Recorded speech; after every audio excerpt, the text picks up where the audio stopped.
In today's video, I'm going to teach you how to stop Outlook installation on Windows PC. If the new Outlook app keeps appearing on your system or you simply don't want it installed, I'll walk you through a quick and reliable way to remove it using built-in Windows settings. We'll keep things simple and stick to the essentials so you can get this done in a minute or two. First, open the Start menu on your PC. You'll find it at the bottom of your screen on the taskbar showing the Windows icon. This is your hub for searching and opening apps and settings. Once the Start menu is open, we're heading straight to the Windows Settings area. Next, click on Settings.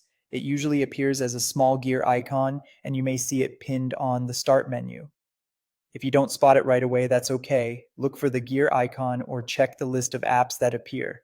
Opening Settings gives you access to all the controls for your apps and features. Inside Settings, go to Apps, then choose Installed Apps. On some versions of Windows, you might see Apps and Features instead. Both take you to the same place where you can manage what's installed on your computer.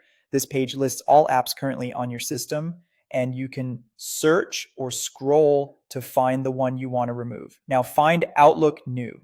This is Microsoft's newer Outlook app that often shows up alongside the classic Outlook from Microsoft 365 or Office. Be sure you're selecting Outlook New specifically so you don't remove the classic version if you still use it.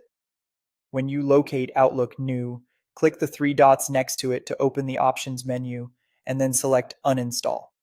Windows will likely prompt you to confirm, and you may see a security or permission message. Choose Uninstall again to proceed. If the app is currently open, close it first so the uninstall can complete without interruptions. Once the process finishes, the new Outlook app will be removed and you should no longer be prompted to use it. This doesn't delete your emails or your Microsoft account. It simply removes the app from your PC. If you ever change your mind later, you can reinstall it from the Microsoft Store, but for now, you're all set. That's it. You open the Start menu, went into Settings, navigated to Apps and Installed Apps, and uninstalled Outlook New.